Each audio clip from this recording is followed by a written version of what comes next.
봉에 충격이 가해졌을 때 생기는 응력에 대해서 계산하는 법을 알아보겠습니다. 어떤 봉이 매달려 있고요. 그 끝에 어떤 디스크가 이렇게 매달려 있습니다. 그리고 W라는 무게를 가진 어떤 추가 높이 H만큼 떨어지는 위에 위치하고 있는데요. 이 W를 그냥 그대로 자유낙하시켜 가지고 떨어뜨리면 여기 디스크에 부딪히면서 순간적으로 봉을 쭉 늘리겠죠. 델타만큼 늘어나게 만들 것입니다. 그런 다음에 진동을 하다가 어떤 특정한 그 위치에서 딱 멈추게 될 것입니다. 즉, 이 상태에 가는 것이 바로 충격이 일어나는 부분이고요. 그리고 진동을 했다가 이제 완전히 안정이 된 과정을 보여주고 있죠. 이때 우리는 가정을 몇 가지를 하는데요. 일단, 여기에 있는 이 디스크의 무게는 무시를 합니다. 무게는 무시하고요. 그리고 이 W라는 블록이 여기에 두 개가 같이 디스크가 붙었을 때 이 두 개 사이에서는 그냥 완전히 딱 달라붙어서 움직인다. 두 개 사이에서 뭐 이렇게 서로 부딪히는 그런 추가적인 상황이 없고 완전히 붙어가지고 같이 움직인다는 가정을 또 하겠습니다. 그리고 또 하나의 가정은 이 W라는 블록이 높이 H에 있으니까 위치 에너지를 가지게 되죠. 위치 에너지는 무게 곱하기 높이가 바로 위치 에너지인데요. 그 위치 에너지가 여기에 봉의 디스크에 부딪히면서 그 위치 에너지 전체가 다 이 봉의 탄성 변형 에너지로 흡수가 된다. 이렇게 100% 흡수가 된다고 가정을 하겠습니다. 이 세 가지 가정을 가지고 이때 델타 그리고 델타 ST 즉 평형 상태에 됐을 때 델타 ST 그리고 최대한 늘어났을 때의 충격 응력을 구해보도록 하겠습니다. 자, 그러면 설명드린 바와 같이 충격이 가해지는 동안 에너지가 이동을 하는데요. 이 W 블록의 위치 에너지, 즉 W 곱하기 H, 이 위치 에너지가 전부 100% 봉이 늘어나면서 생기는 변형 에너지로 전달된다고 가정하겠습니다. 그러면 W 블록의 위치 에너지는 W 곱하기 이동거리인데요. W 곱하기 이 W는 H 이동을 한 데다가 또 추가로 봉이 늘어나면서 생기는 델타만큼 또 더 이동을 했죠. 따라서 H 플러스 델타 이것이 전체 이동거리가 되겠습니다. 그리고 봉은 변형 에너지는 앞에서 배운 바와 같이 여러 가지 형태가 있는데 그 중에 2L분의 AE 델타 제곱 이 단성 변형 에너지를 식을 사용을 하면 이 두 개의 에너지가 전부 전달이 됐기 때문에 100% 같게 되겠죠. 따라서 이 식이 됩니다.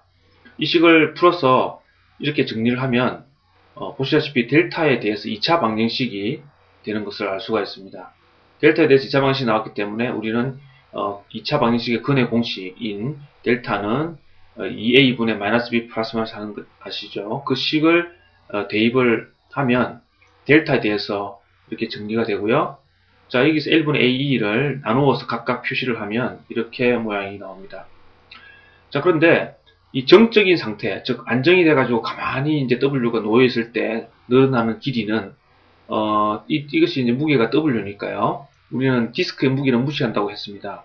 봉에 W라는 힘이 걸려서 그때 늘어나는 길이가 바로 델타 ST라는 것을 알 수가 있기 때문에 결국은 델타 ST라는 것은 AE분의 WL이 되죠. 따라서 AE분의 WL이라는 게 여기에 여러 군데 나오는데요. 그 자리에 델타 ST를 대입을 할 수가 있습니다.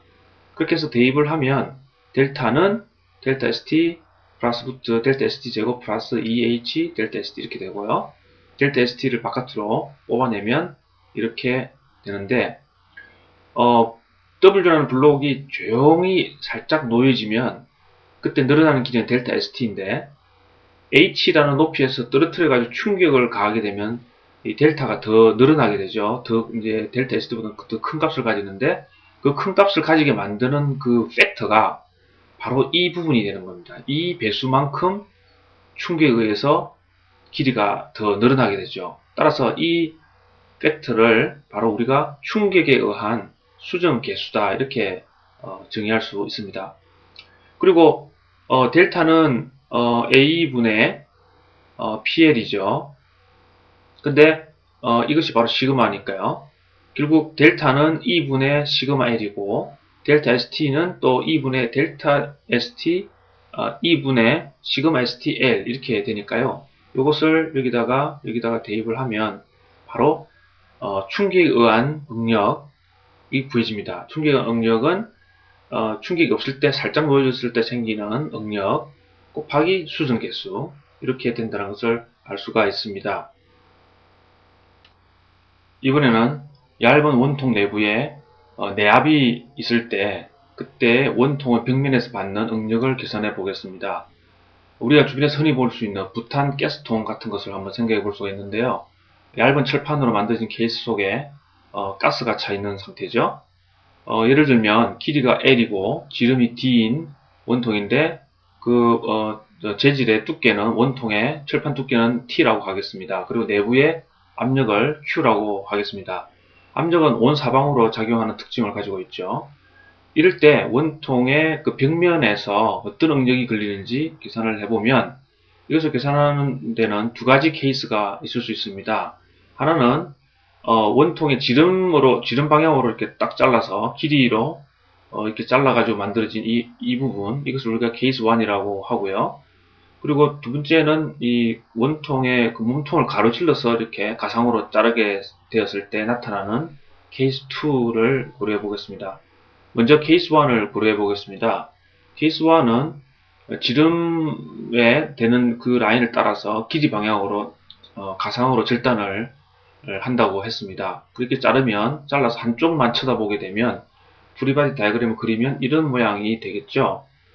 그리고 이때 작용하는 외력을 다 표시를 해보겠습니다. 프리바디 다이어그램은 반드시 외력에 대해서만 표시를 합니다. 이 원통의 반쪽에 있는 내부에 압력이 있을 텐데 그 압력은 고려하지 않습니다.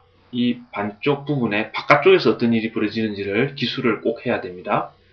그러면 이 반쪽짜리 이 원통의 바깥쪽에 작용하는 것을 다 그려보면 먼저 이 반대쪽에 있는 아래쪽에 있는 잘려져 나간 나머지 부분에서 압력이 있는데요. 그 압력이 Q가 이 회색으로 칠해진 빗금 칠해진 부분에 압력으로서 작용을 합니다. 그리고 원통의 길이 방향으로 벽면을 따라서 철판이라고 보면 그 길이 방향에 따라서 시그마 Y라고 하는 응력이 아래쪽으로 이렇게 작용을 하면서 이 Q와 서로 균형을 맞추게 되어 있습니다. 그러면 힘 평형식을 따져보면 응력에다가 면적을 곱해야 힘이 되고요. 압력도 면적을 곱해야 힘이 되죠. 자, 그러면 먼저 이쪽을 보시면 이쪽은 철판 두께가 T인데다가 길이가 L이죠. 그래서 이쪽의 면적은 TL이 됩니다. 그런데 양쪽에 두 개가 있으니까 이것은 2TL이 되는 면적의 시그마 Y가 곱해지니까 아랫방향으로의 이제 힘이 되겠습니다. 그리고 위로 치고 받는 압력에 의한 그 힘은 Q라는 압력 곱하기 이 빗금치 면적은 이것이 지름이 D고 길이가 L이니까 LD가 되죠. 그래서 이 두 개를 같이 두면 결국 시그마 Y를 구할 수 있습니다. 시그마 Y는 2T분의 QD 되고요.